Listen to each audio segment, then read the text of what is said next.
La paciencia es una de las cualidades más difíciles de cultivar, especialmente cuando hablamos de mercados financieros y cuando hablamos de dinero.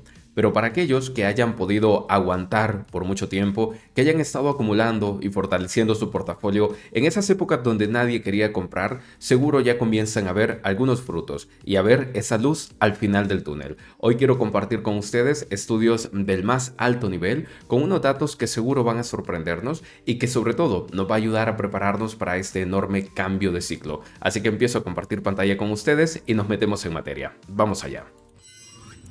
Muy bien, en primera instancia apertura en verde en los mercados financieros. Hablamos del SP 500, Dow Jones y Nasdaq que siguen marcando ese rally súper importante, especialmente si nos centramos en esta gráfica. Fíjate, ya tengo alerta, render tocando $6.60, excelente por ahí. Y tenemos a Bitcoin en $66.300, el SP 500 en 5.763 puntos, marcando por ahí un nuevo máximo. También tenemos el euro dólar fortalecido, el oro cerca de máximos históricos y el índice de volatilidad cayendo a 15,23 puntos y lo mismo el índice dólar que anda en 100,36. Todo bastante coherente por los momentos. ¿Qué otro aspecto quisiera compartir con ustedes esta mañana? Pues dos datos fundamentales que se iban a presentar, tanto el PCE como los precios de gasto del consumo personal. Comenzando con el PCE, que es una medida de la inflación en Estados Unidos mucho más amplia que el PCI, pues ha caído del 2,5 al 2,2%. Y esto es una clarísima señal de que la estrategia de la Fed y estas previsiones de ir recortando los tipos son coherentes porque ya la inflación se está acercando a ese 2% objetivo y no tiene ningún sentido estar llevando los tipos de interés o mantener, mejor dicho, tipos de interés entre 4,75 y 5%. Tanto así que las previsiones del CME han cambiado, como ven en pantalla, y ahora un 54% cree que los tipos de interés se recortarán en 50 puntos básicos en la reunión que tendremos dentro de unos 45 días aproximadamente.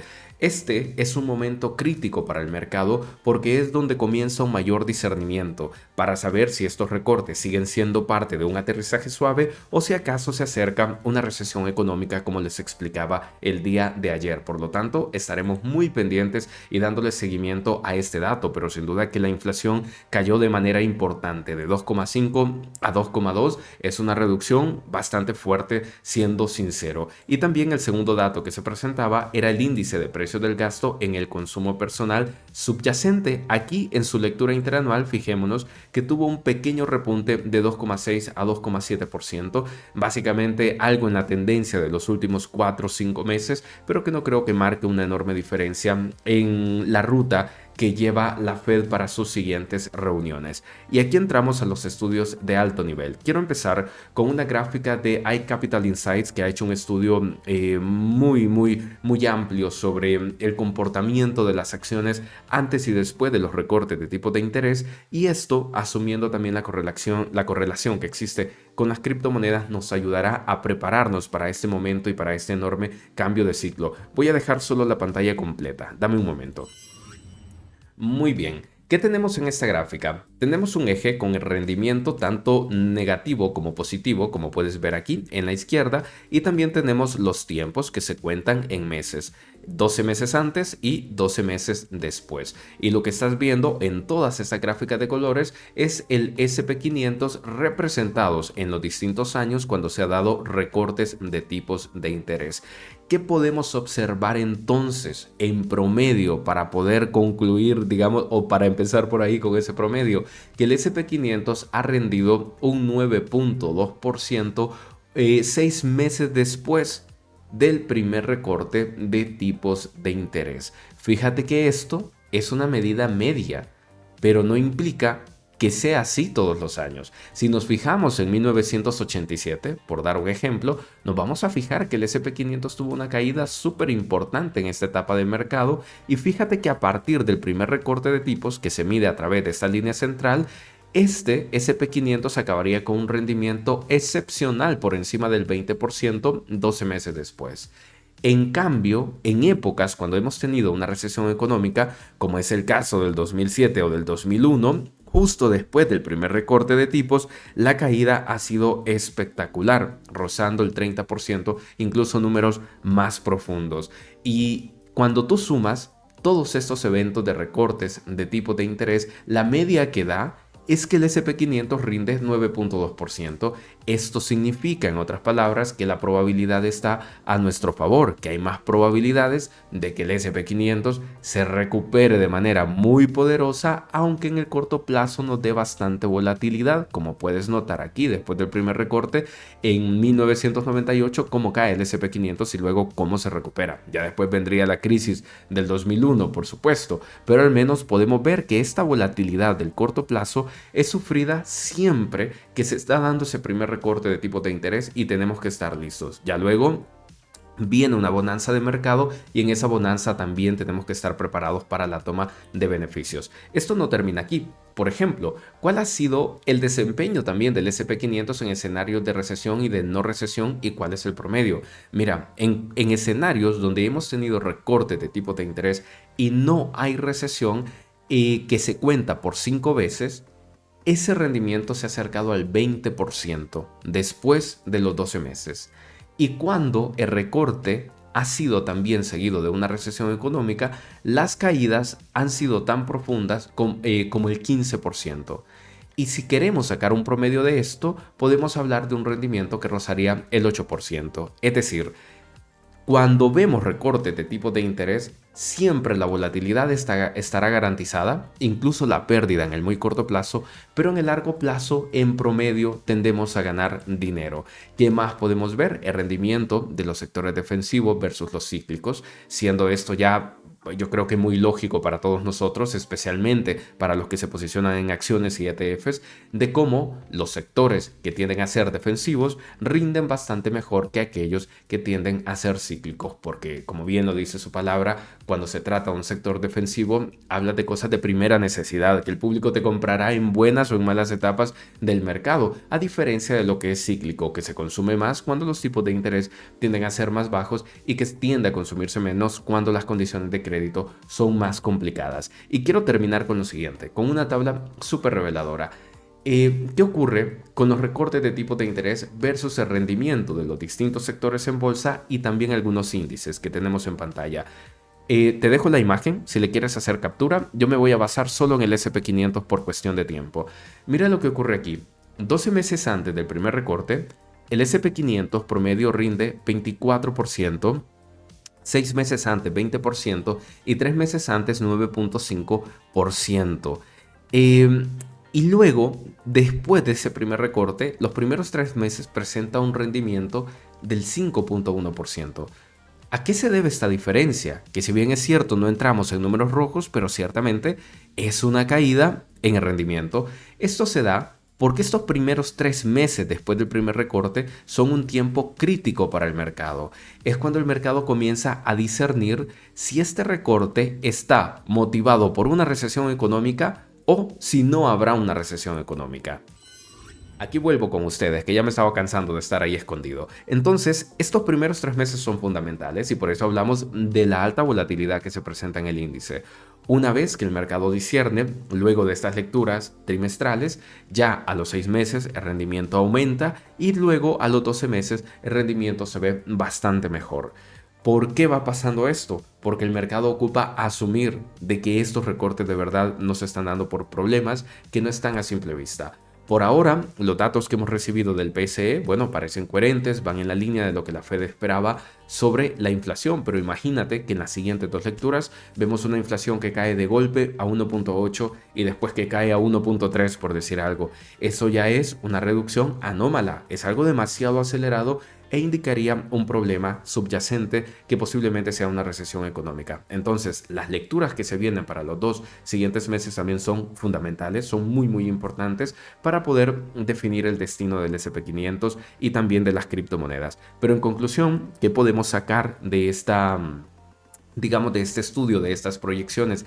Que en el corto plazo, después del primer recorte siempre vas a sufrir, pero en el largo plazo esto se compensa con creces. Y bueno, ya con esta sección, que si te ha gustado, yo siempre te invito a que dejes esa manito arriba porque me ayuda mucho para saber que esta clase de datos te interesan y que los puedo traer aquí y compartirlos y que te ayudan bastante para la información. Pasemos entonces ahora a hablar de cripto, y es que los ETF de Bitcoin han alcanzado entradas netas de 365 millones de dólares en un sexto día, ¿no? Es una racha con la que están llevando de esa emoción de la gente que comienza a comprar BTC. Y aquí tenemos que hablar de BlackRock porque IBIT es el más beneficiado, el ETF de la compañía, pero sobre todo porque Coindex ha extraído de este informe de BlackRock algunas métricas interesantes que les quiero presentar, comenzando con el desempeño de Bitcoin versus el oro y el SP500. Después de cada problema, ¿cómo ha sido el rendimiento de cada uno de estos activos? Fíjate cómo Bitcoin ha rendido por encima del 21%, mientras que el SP500 ha hecho un 10% y el oro también un 10%. No son números nada despreciables, todo lo contrario, esto está súper bien, pero sin duda que Bitcoin lo ha hecho bastante mejor. Y ha sido interesante cómo, digamos, los informes de BlackRock, el jefe también de activos digitales de BlackRock, andan haciendo como una campaña de marketing, les decía, calificando a Bitcoin como una especie de diversificador único. Y también Coindex aportaba esta imagen de Glassnode que está relacionada a la volatilidad realizada anualizada de Bitcoin, la cual se representa en esta parte naranja. Fíjate el grado de volatilidad que Bitcoin tenía allá por el 2010-2009 y cómo ha ido cayendo constantemente hasta nuestros días. ¿Por qué esto es tan importante? Cuando tú vas a integrar un activo a tu cartera, bueno, dependiendo del grado de seriedad con el que te tomes esto y todo, pero digamos que a nivel profesional, uno hace un estudio de volatilidad también del activo que piensa integrar. En ese estudio de volatilidad tú puedes hacer predicciones de qué espera de ese activo. Si es un activo que, por ejemplo, en un año es capaz de bajarte 50% y subirte otro 50%, hablaríamos de un activo realmente volátil y se estudia cuánto puede impactar en una cartera si lo llegas a integrar. Entonces, para los grandes gestores de inversiones que les gusta hacer esta clase de proyección, y tiene muy medida la volatilidad que se permiten en su cartera, para ellos es importante que esto esté cayendo y que Bitcoin sea un activo menos volátil y más predecible a lo largo de los años, porque facilita la integración para sus portafolios y también para que luego Bitcoin pueda ser ofrecido por asesores financieros como parte de una cartera para estas asesorías individuales. Entonces es muy diferente haber integrado BTC a sus inicios, digamos para alguien que experimentara viendo su Bitcoin caer un año 85-90%, a irlo integrando poco a poco en estas últimas temporadas donde parece que esa volatilidad de Bitcoin comienza a corregirse. Mientras más baje dicha volatilidad, pues también será una señal bastante mejor para todos aquellos que anden en la búsqueda, y especialmente instituciones, de integrar Bitcoin más seriamente a sus portafolios. También estamos hablando del supply del último año, de cómo está la gente, si la gente lo está o no holdeando, y sin duda alguna en este estudio de BlackRock es muy interesante porque dice que si tú eres una persona que holdea más de 5 años, tu BTC definitivamente ha salido siempre con ganancias, y se hace un estudio así también con las personas que están holdeando su Bitcoin más allá de un año. Y resalta mucho cómo estos se convierten en holders de verdad y que las personas que han adquirido este Bitcoin usualmente no tienden a venderlo, sino más bien a holdearlo. No sé si les pasa lo mismo, pero yo en lo personal, desde que he comprado Bitcoin, no me he visto en la necesidad de estarlo vendiendo ni nada, simplemente lo estoy holdeando, y yo creo que yo soy capaz de vender todo mi portafolio excepto Bitcoin. Sería la única moneda que yo dejaría en el portafolio, pero ya todo lo demás lo podría estar realizando en ganancias sin ningún problema. Pero en el caso de BTC, yo sí sería una persona interesada en seguirlo manteniendo. También se daba a conocer una relación de Bitcoin con oro, y bueno, después le voy a lanzar aquí algún hilo por Twitter rescatando otros detalles importantes de este informe. Quiero cerrar con lo siguiente. BlackRock rescata cómo Bitcoin reacciona después de eventos de un impacto macroeconómico. Fíjate que hace la comparación con el SP500 y con el oro, desde eventos del 2020 hasta el 2024, y cómo reacciona en la pérdida del corto plazo. Por ejemplo, si hablamos del COVID, el S&P 500 cayó 20%, el oro 9% y Bitcoin 25% durante esa temporada. Pero luego la recuperación fue de 2%, 3% y 21% respectivamente. Bitcoin tendió a rendir bastante mejor. Lo mismo ha ocurrido con la crisis bancaria del 2023. ¿Recuerdan ustedes cuando USDC perdió la paridad y todo este asunto que estábamos contando? Pues resulta que Bitcoin en realidad se mantuvo fuerte junto al oro. Fueron vistos por primera vez como una especie de elemento refugio, entre comillas, por así decirlo, ante una crisis de esa naturaleza. Luego el S&P 500 se recupera al 4%, pero Bitcoin termina rindiendo hasta un 32%. Es decir, en tema de, digamos, de crisis o de impactos macroeconómicos, Bitcoin tiende a recuperar bastante más rápido y bastante mejor. Y pues para ir terminando nuestro video, CZ liberado, existe, como bien titula Coindex, una regla de la Oficina Federal de Prisiones establece que un recluso cuya fecha de liberación cae en sábado, domingo o día feriado legal puede ser liberado el último día de la semana anterior. A CZ le tocaba el domingo, entonces, bueno, como cae dentro de esta regla, lo liberan hoy viernes. Todavía no conseguí una foto oficial de parte de él, pero creo que se había tomado una foto frente al espejo o algo así. Incluso está más delgado el hombre de lo que lo vemos aquí en pantalla. Y yo no creo que estos sean impactos ni esté relacionado con el bullish del mercado, pero siempre es bueno. Es interesante ver que un personaje que le dio tanto al mundo de las criptomonedas ya está libre y pues ahora CZ, hacer las cosas correctamente y si te equivocaste en el pasado, no volver a repetirlo. Y pues sí, mis queridos amigos, ahora entramos en materia. Voy a hacer un repaso rapidito de algunas criptos porque tenemos muchísimas por aquí, pero a ver si hacemos un directo por la noche, así que estar pendiente del canal que con mucho gusto les estaré avisando. Haciendo una memoria rápida de lo que veíamos ayer, ADA ya está tocando esos 40.84, incluso durante la mañana llegó a 41.52. Recuerdan ustedes que era el nivel que nos apuntaban las extensiones de Fibo, el primero donde se podrían encontrar ventas y precisamente fue así. El caso de Cardano es más especial porque tiene que romper también la media de 200 periodos, entonces yo esperaría que si el FOMO comprador se mantiene, por lo menos Cardano llegue a unos 45 centavos. Veo con atención su RSI que ya está en 69, casi 70 puntos y entiendo que a partir de los 70 ya nos metemos en zona de sobrecompra, así que los vendedores pueden aparecer en abundancia. Quiero repasar también a Avalanche, fíjese usted.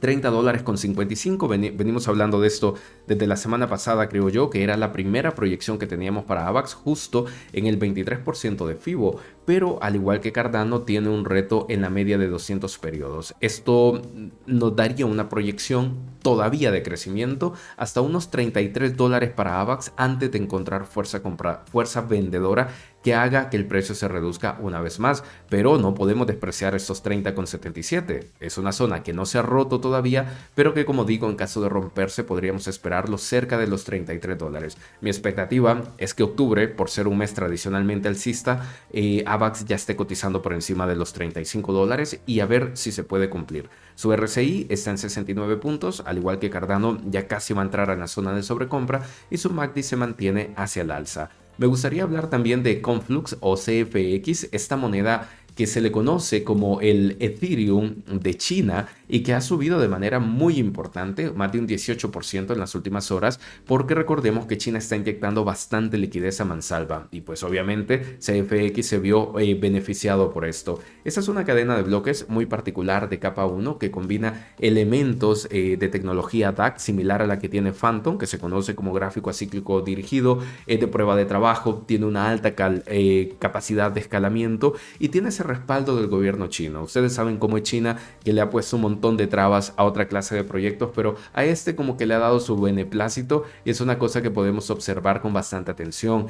Queda a consideración de cada uno si esto les inspira confianza o si más bien les inspira desconfianza, pero bueno, si alguien busca una diversificación, por así decirlo, en una capa 1, pues sepan que esta está muy apoyada de parte del gobierno chino. Es un proyecto que tiene 808 millones de market cap, ocupa el puesto 87 en este momento, tocó máximos en el 2021 de 1,54 y actualmente cotiza en 18 centavos, de forma que si tuviera la capacidad de repetir este máximo del 2021, los que compren ahorita se llevarían una buena cantidad de X, perfectamente estarían cerca de hacer un 10X. Hablando de su total supply, son unos 5.000 millones los que tiene y la moneda es inflacionaria, tiene un supply infinito. No me he fijado de cuánto es la producción anual aproximadamente, les termino debiendo ese dato para cuando hagamos los análisis en vivo, pero esto es bueno siempre estarlo tomando en cuenta porque nos ayuda a hacer proyecciones de los proyectos en el largo plazo. Pero aún así, digo, una repetición de $1.50 estaría dentro de una capitalización de mercado razonable para proyectos de este tipo. No es una garantía que lo pueda repetir, pero bueno, no está de más estar viendo estas gráficas históricas. Y pues después de este repunte, hemos visto un RSI de 70,96.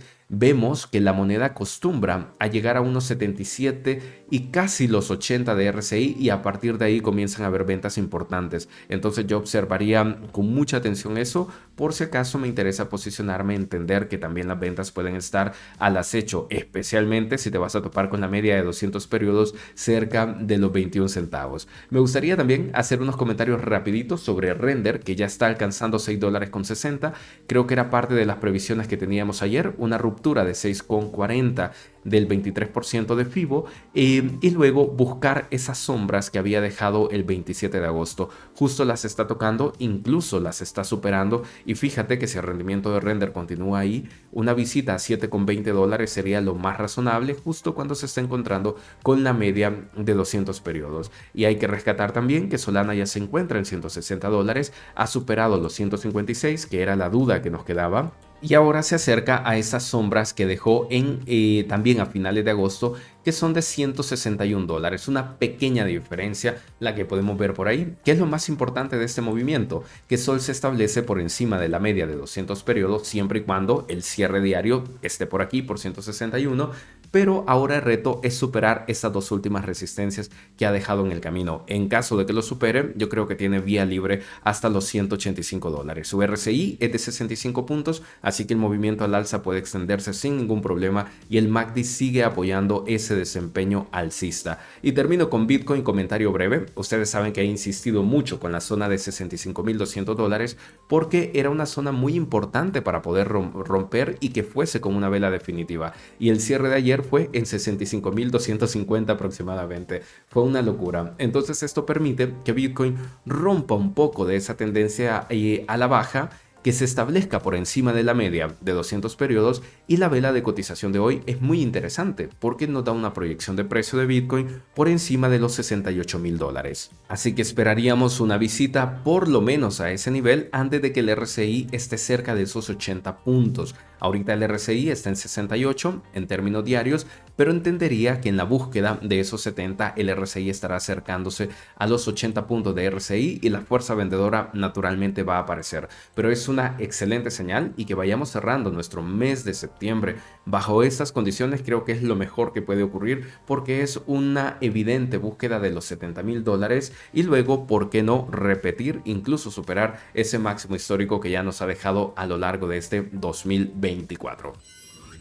Y pues bien amigos, muchas gracias por acompañarme en este video. Espero que la información haya sido de mucha utilidad para ustedes. Mi postura la conocen. Estoy satisfecho con lo que he ido acumulando en mi portafolio hasta el momento. Si ya se viene el bull run, no habrá ningún problema. Voy a disfrutar de lo que me dé. Pero en caso de tener caídas muy importantes, también estoy preparado con una provisión de liquidez. Que como dije ayer, esto es un costo de oportunidad. Porque a lo mejor si esos dólares estuviesen invertidos en Solana, en AVAX, ya me estuvieran produciendo mucho más. Pero bueno, todo tiene un costo de oportunidad y hay que tomar decisiones. En este caso, me encantaría saber cuál es la postura que ustedes llevan actualmente. ¿Están comprando? ¿Están vendiendo? ¿O en qué moneda han puesto sus ojos? Y a ver, si tenemos directo por la noche, lo estaré avisando por el resto de redes sociales que se la dejo aquí abajo. Les mando un fuerte abrazo, espero que estén muy bien y nos seguimos viendo en la próxima.